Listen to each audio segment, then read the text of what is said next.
my name is Lorna. I am a tutor at Chrysalis and a psychotherapist, and today I should be taking you through part of component 5, which is our relationships, bereavement and loss component, and in particular we shall be looking at the work of module 6, which is theories of relationships and social theories of relationships, relationship models, stages of therapy support, sexual issues, dysfunctions, and the counselling relationship itself. So, to start off, let's look at the definition of a relationship. So the dictionary definition of a relationship is the way in which two or more people or things are connected, or the state of being connected. The way in which two or more people or groups regard and behave towards each other. Second definition, an emotional attachment and sexual association between two people. So I think we all understand, all have a pretty good idea what we mean by relationships, and we know that we can have different types of relationships with different people. And relationships are particularly important for therapeutic work, and we consider that actually therapy is relationship. So that's a really important thing to consider. Now, because of this, all of the major approaches to therapy have their own understanding of the importance of relationships and what it means for the individual and the development of the individual. Some of those theories are very complex, and we look at them further later on in the course, in particular in Year 3, when we begin to explore and examine the more psychodynamic aspects of relationship. But this year and today we're going to be focusing on some aspects of relationship that can be really important and really helpful for your work with your volunteers and your future clients. So we're going to be looking in particular at social theories of relationships. This work has developed over time from sociology, from social psychology, and it can seem quite objective, but I think also you can gain something really interesting and valuable from some of these basic models and understandings of relating with others and relationships. So the first model that we're going to be looking at today is social exchange theory. Social exchange theory is a model from Thiebaud and Kelly, and this model proposes that there are actually 4 stages of a long-term relationship. So thinking in terms here of a partnership, a marriage, a cohabitation, And it's interesting to explore this model with clients because sometimes it becomes clear that actually issues that somebody has in the relationship can be because some of these stages have been missed or haven't necessarily been satisfactorily worked through. So stage 1 sampling, it can feel a little bit cold, to think that, the partner who we've fallen in love with, who we want to spend our life with, who we adore, who adores us. It's a little bit difficult to think in terms of, well, did we sample for them?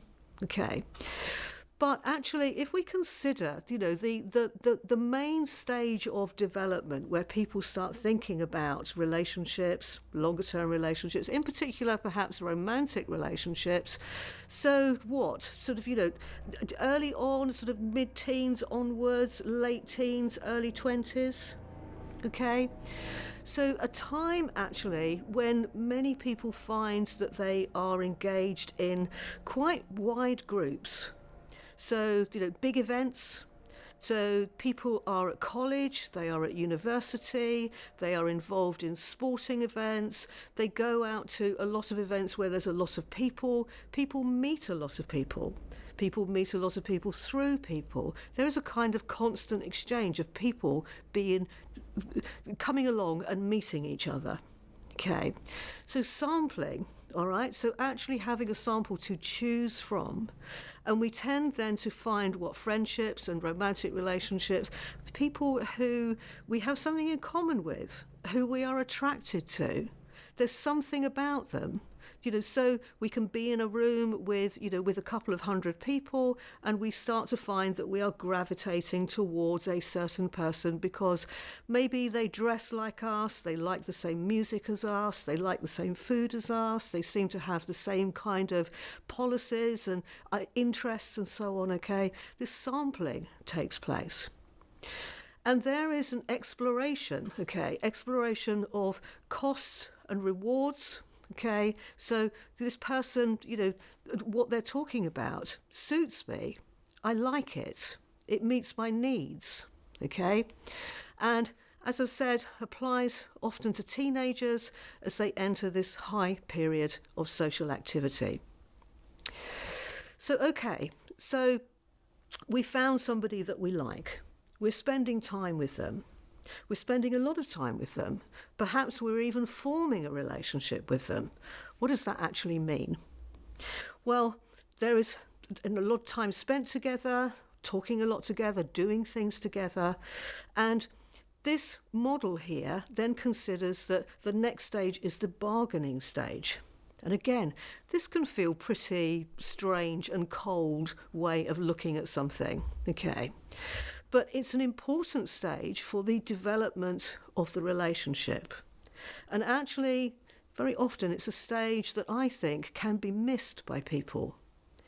People need to consider their needs within the relationship and what they are prepared to give to the other person in the relationship as well. So there is a bargaining that takes place. So involves giving and receiving of rewards. And in this model, the model talks about to see if the relationship will be profitable. That's an interesting term to use as well, isn't it? But what we mean by this is giving and receiving rewards, and is the relationship profitable? It's like, does it work for us? Do we feel good about being with this person? Are we getting satisfaction from this? Are we getting all those good feelings? Rewards don't have to be material or monetary, okay? It's like, does this person actually help our self-esteem? Help us feel good? Help us feel worthy? Do they love us? Does this all feel really nice to us? And do we have the same goals? Do we have the same interests? Do we have the same kind of idea of what we want life to be? So, this bargaining could be really important, and it doesn't mean that there has to be the kind of equality in the relationship where I give this and you give this back, but it has to work for both parties. And if that works, then perhaps the relationship is now going through to stage 3, where there is a reduction in bargaining because we feel that we know each other. We're there. We're now working towards actually attending to the relationship. We know that this is working. We know that we spend time together. We know that we're doing more together. And then stage 4, institutionalization. Again, not a particularly comfortable phrase, perhaps, in terms of thinking about, what a relationship means to us. It's like, we're in the institutionalized stage. Okay, but what this means in this model is, it's a settling down. It's like, okay, we know how this is. We know we're together. We know that we've shared resources. We know that we share space. We know that we plan things together. We have mutual expectations. We just know how this works. It feels comfortable. The relationship feels, I don't know, like a pair of really comfy slippers. It just is. It's there. You can depend on it. Okay, it feels good. So that's social exchange theory and looking at those 4 stages. Okay. If we go a little bit further into this and consider equity theory, then there are particular principles along the same lines of the social theories of relationships, okay? Principles here. Principle 1, in a relationship, people will try to maximize reward and minimize unpleasant experience in a relationship. So it has to work for both parties. We have to feel good about this. But actually, this is where complications can start to arise. And this is where the deeper relationship work that you can start to do as you begin to progress in your experience and your understanding of working with clients starts to come in, because rewards can be incredibly complicated.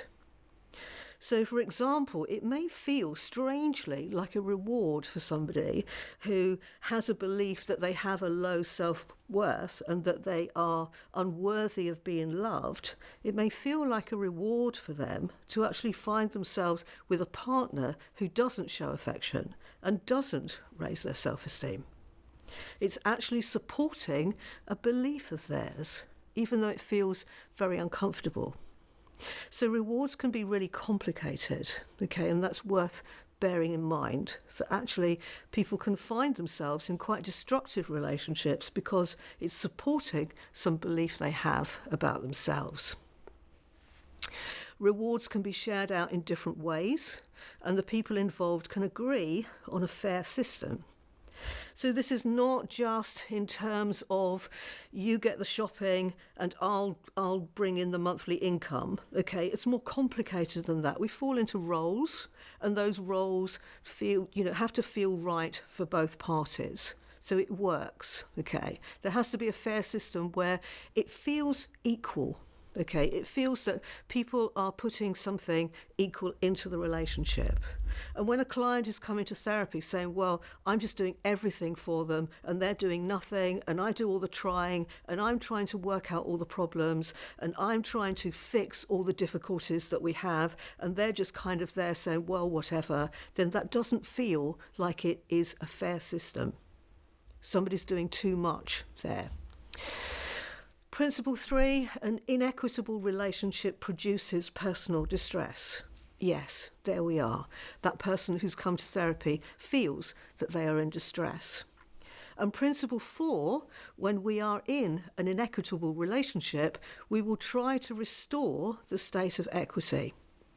And the greater the degree of inequity, the more effort we will put into doing so.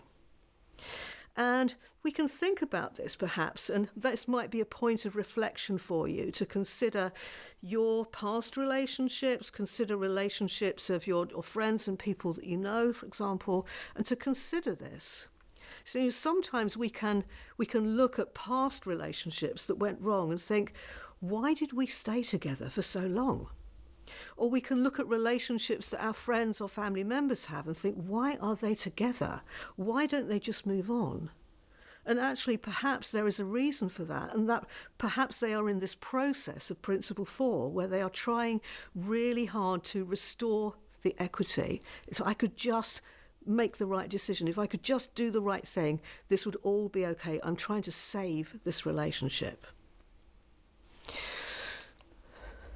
So what we are doing at this stage of our work here is not actually anything that is related to couples counselling. When we are considering relationship issues that a client might be bringing to therapy, then we are looking at working with the individual client who is in the room. So, we have to ask ourselves, well, how much good relationship work can actually be carried out by working with one person in a relationship? And the answer is a great deal, actually. So, because the client being able to explore their own processes, their own thoughts, their own behaviours, can create a considerable amount of positive change within a relationship. But one of the hurdles that they have to get over straight away is not focusing entirely on the other person. It's like, well, if they just change that, things would be really good. If they could stop doing that, everything would be fine. So the client has to take responsibility and has to work on what they want to work on.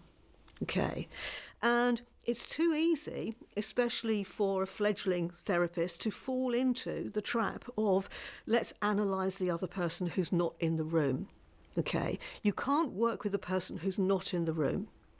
You are working with the person who is in the room. So you would need to keep bringing the conversation back to the person and their own feelings. They always do this. How is that for you? How does that feel for you? What do you do when that happens? How could you do that differently? What else could you make happen there? Okay. So because otherwise the person is projecting, they are transferring, they are not actually doing anything constructive that could actually help the relationship or help themselves.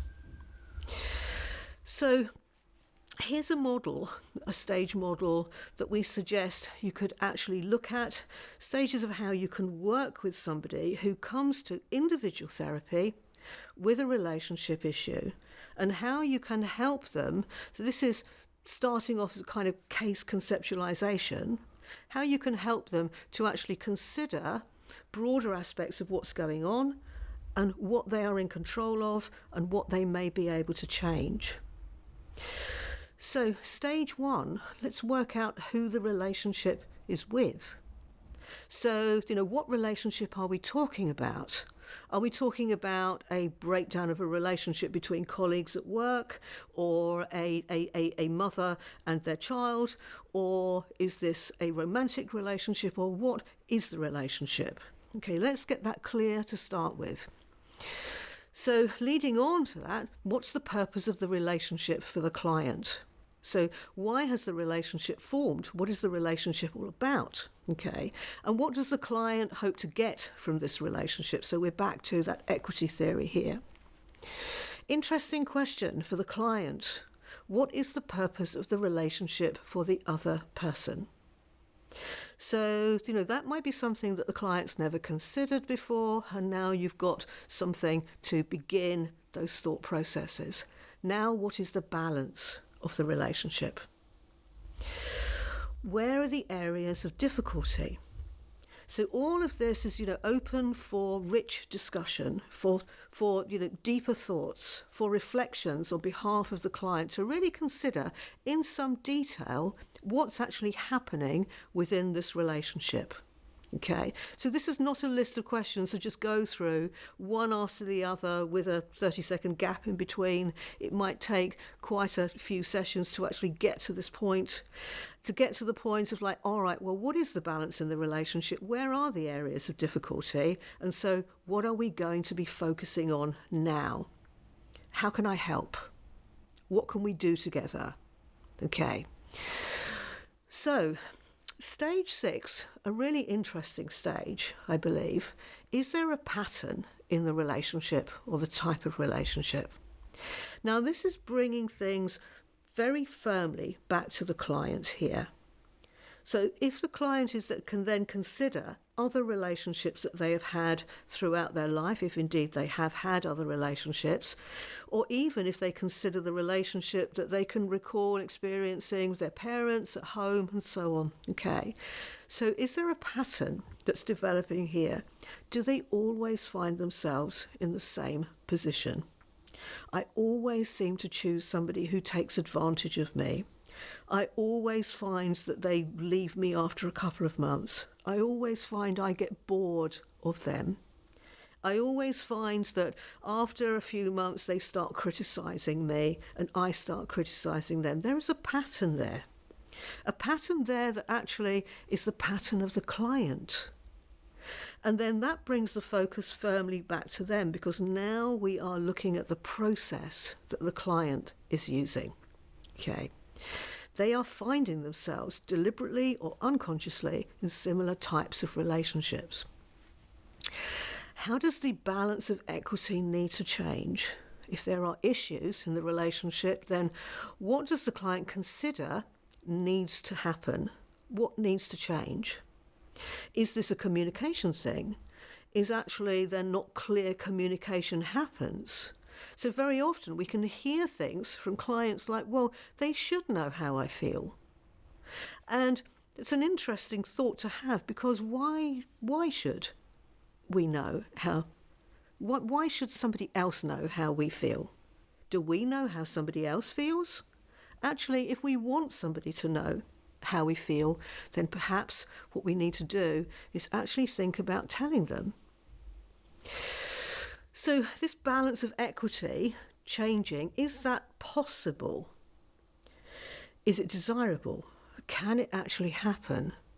And then to consider those ways that if it can happen, how can it happen, and to what extent? And within this, throughout all of these stages, it's helping the client to connect with their feelings. So if we consider the person-centered approach and know the importance of being able to connect with our feelings, that's our sensations, it's our emotions, how do you feel? How do you feel?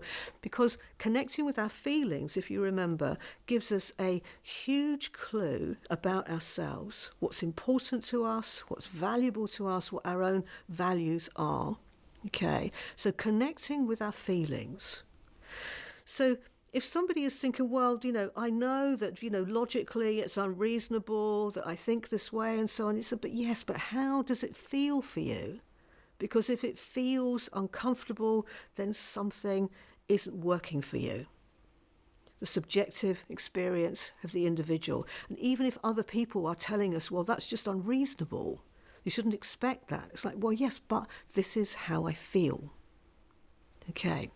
So focusing on feelings and emotions, very important. And you'll find that actually clients can often have a lot of difficulty, not all clients, but some clients can have incredible difficulty actually really focusing on feelings. They tend to focus on feelings as thoughts, if you like. Well, I felt as if. It's like, well, now we're in a thought, aren't we? So really connecting with, I felt low, I felt angry, I felt frustrated, I felt elated, I felt happy, I felt excited. Those are feelings, okay? Focusing on feelings. And then reaching conclusions, coming to a conclusion about, okay, what's going to happen next? And then action, and then taking action. Okay, so we have a stage model here of how we may be able to support a client in therapy. We can also use some very interesting tools and techniques that can be very powerful for the client actually in allowing them to see a closer reality of what's actually happening for them. This diagram here is called a relationship circle, and the idea here is that together, collaboratively, you put this together. So working with the client, you present them with a chart that is a set of concentric circles, just as you can see here, and you ask them to imagine that they place themselves in the centre of that circle. So there is me in the centre of that circle. And then you ask them to consider the important people in their lives, so the important relationships that they have in their lives. And you ask them to then decide where they would put those people around themselves in these concentric circles. So as you can see on this chart here, the client has placed their best friend very close to them. Okay, their best friend is closest perhaps than anybody else. And then they've placed their partner close but on the other side. And then they placed their mum, and then interestingly they've placed their dog. But we know that a lot of people have a very close relationship with their dog. And then they've put their brother onto this chart, and then their ex-husband. And already perhaps we can see that, well, there's quite a lot of rich reflection that can go on here. Quite a lot of questions that you could ask for the client to reflect on this. It's like, okay, so, what's the reason that you've placed your brother where you've placed your brother and, in connection to you and in connection to your partner? What's the reason that you placed your best friend where you have and your partner where you have?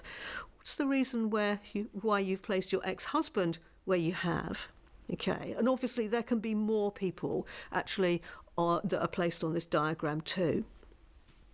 There's another way that you can use a device similar to this as well, using pebbles, and some of you may be introduced to stonework or pebbles work, okay, where you actually gather together a selection of stones, maybe 20 or 30 stones, just ordinary stones that you can gather from the beach or from the park perhaps, and stones that are a selection of different sizes, shapes, colours and so on, and you're doing a similar thing. You're asking the client to select a stone that represents them, and place that in the middle of the table, and then to select a stone that represents their best friend and place that on the table.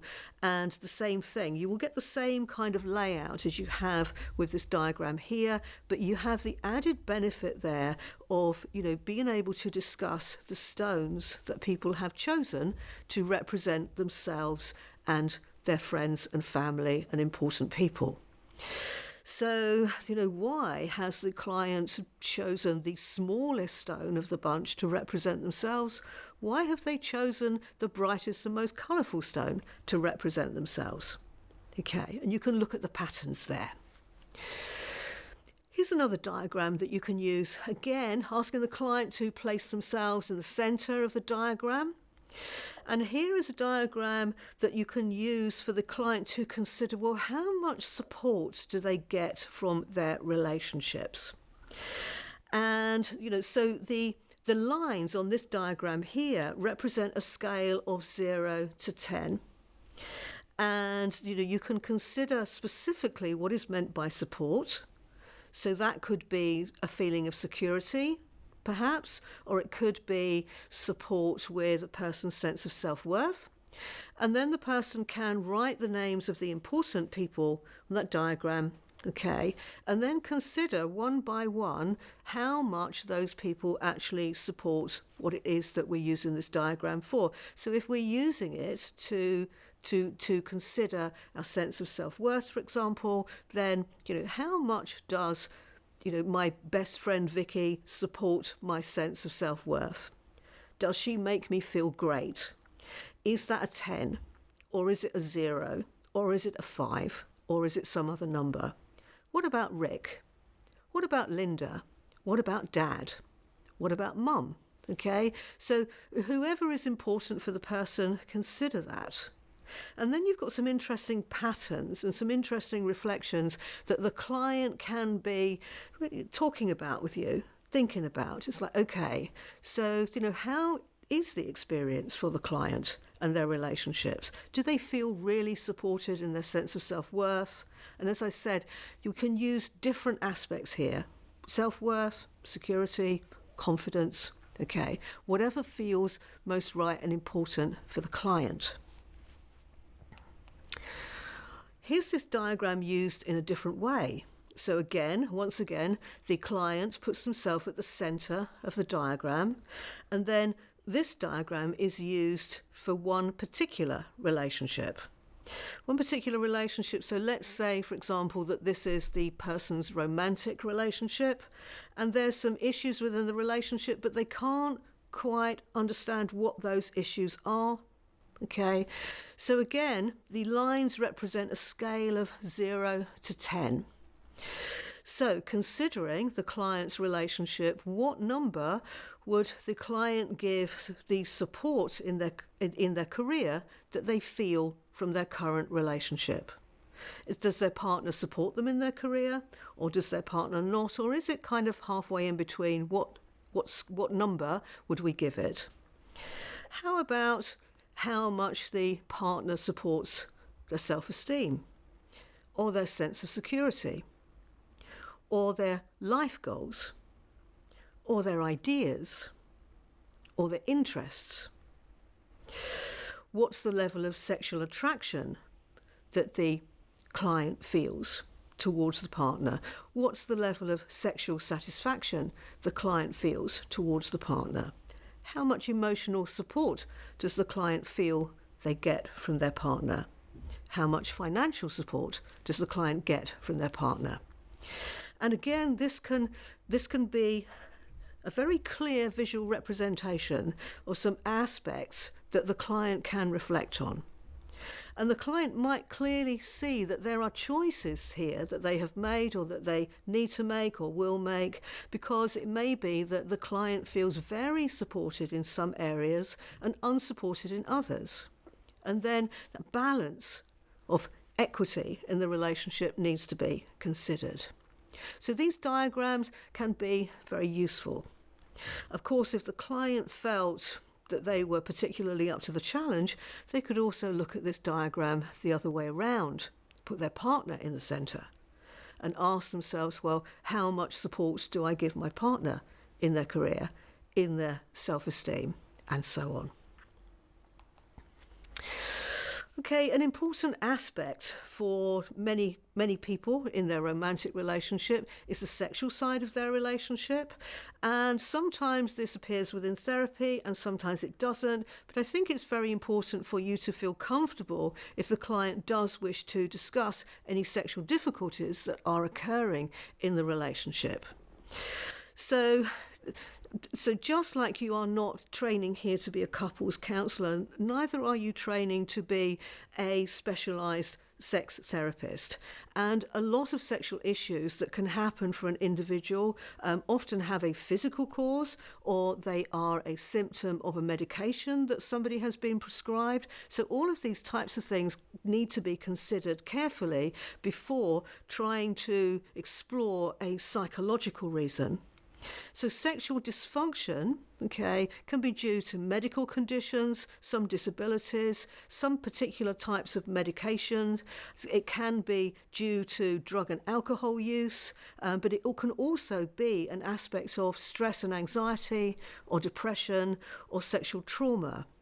And, then we can find that there is a vicious cycle happening. So we're feeling depressed, and then sex isn't happening the way that we would like it to be happening, and then we're feeling even lower about that. So sexual dysfunction has categories within the DSM-5. The DSM-5 is a publication that you may have come across, and it is the Diagnostic and Statistical Manual of Disorders. So, and it's often used by medical practitioners and psychological practitioners and psychiatrists to diagnose something that is at the level of a dysfunction or a disorder. So it's something serious that is happening for the person. That particular publication categorises sexual dysfunction into desire, arousal, orgasm, and pain disorder. Now I'm not going to go through these in lots of depth, but desire disorder is where there is little or no interest in sexual relations on an ongoing basis. Arousal disorder is somebody can feel emotionally in the mood for sexual experience, but physically not. Orgasm disorder is emotionally in the mood, but with the inability to climax that leads to frustration. And pain disorder is experiencing pain during intercourse. So sexual dysfunction can create a lot of difficulties in a relationship, a lot of difficulties for the client in terms of self-esteem, in terms of low mood, in terms of anxiety, in terms of stress level, and lots of uncomfortable thoughts about self and ability and so on. So clients may present with fear of rejection, so feeling vulnerable, feeling that they have lost control of that which they want to be doing, feeling they've lost control of their body and how it's responding. So if there are issues with desire, for example, then often we need to be looking for hidden agendas or secondary gains. So people can have complicated relationships sexually as well. So people may feel that they need more than one lover, that they're not accepting their sexuality. They can be internalising conflicts that are from the past. So this can lead us into quite complex issues, And I would suggest that at this stage, this early stage in your training, that actually, clients presenting with sexual issues would be something that you would not be able to specifically work with. But clients may need to actually talk to you about their sexual experience, and this involves us feeling comfortable enough to actually be with that conversation, to hear the client, to listen to them, to allow them that space to actually talk through their concerns.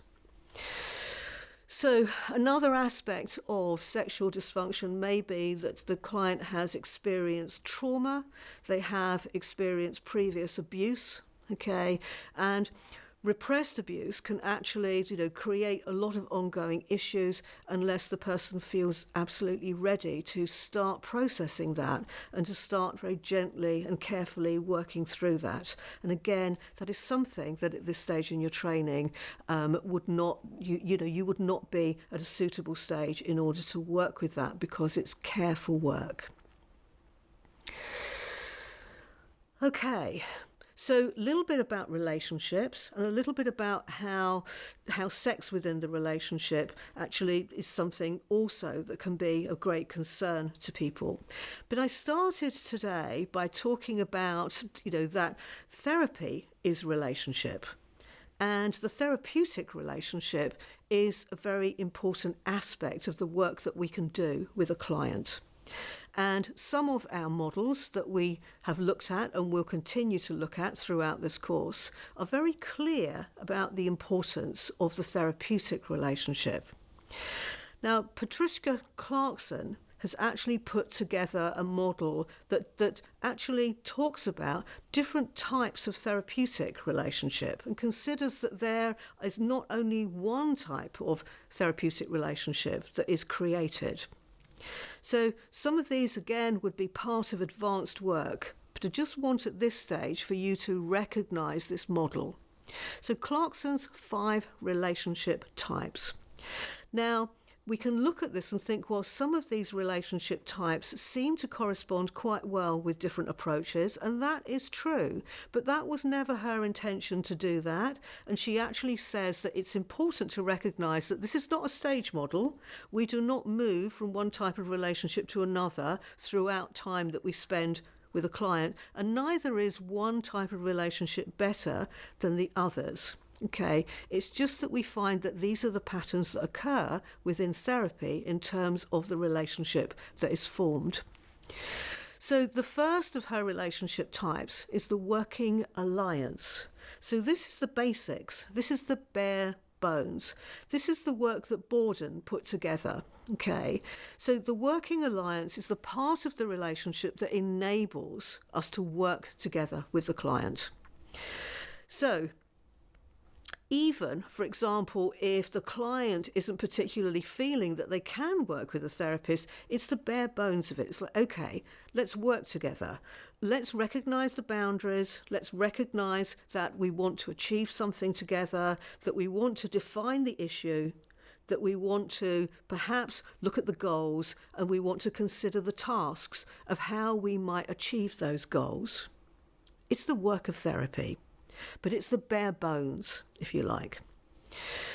The next relationship type is the transference or counter-transference relationship.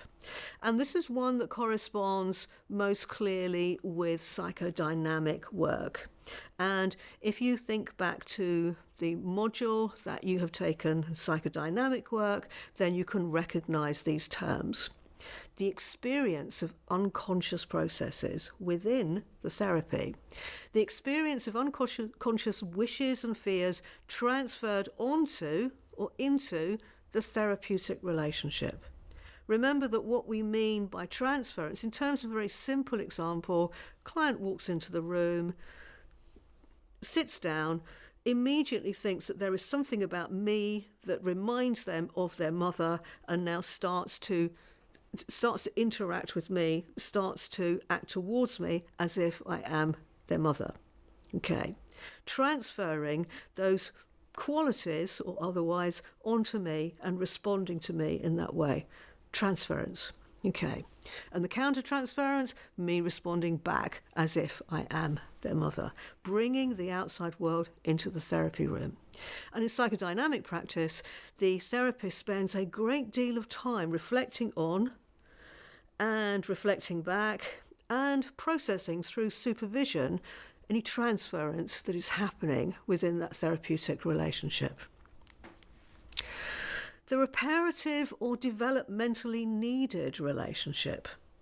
So this might feel more person-centred perhaps, an intentional provision by the therapist of a replenishing relationship where the original parenting was deficient, abusive or overprotective. What is it that this client needs? What is it that this client has had missing throughout their life? What is it that we feel this client really needs in order to begin to heal, to flourish? Okay, so, providing, for example, unconditional positive regard to a client who has always throughout life felt or has actually been judged, criticised, put down. Let's not do that. Let's do the reverse. Let's actually positively regard and respect the client, their experiences, their wishes, their desires, what's been happening for them. Let's support that, okay? So what we feel the client needs has been missing from the relationships that they have had so far. Fourth, the person-to-person relationship. So this is all about congruence. So again, this stays with person-centered, okay? It's real. It's real. Nobody's putting on an act here. Nobody's putting on a mask. This is, this is not somebody projecting onto somebody else. This is not somebody transferring onto somebody else. It's like, I see you and you see me, and we communicate together in a deep relational way. We are honest. We are congruent. It's real. It feels very special. And then the fifth type, the transpersonal relationship type, perhaps feels even more special. And this one, Clarkson herself has been clear that it's actually really difficult to consciously describe this one. Transpersonal. Timeless facet of the therapeutic relationship, impossible to describe. A spiritual dimension, a healing relationship, just something about being with the person in the room, the interaction, the thought processes, the feelings that happen, okay, the positive regard that is occurring, the connection, the deep connection that seems to be happening in that therapy room that's incredibly healing, okay.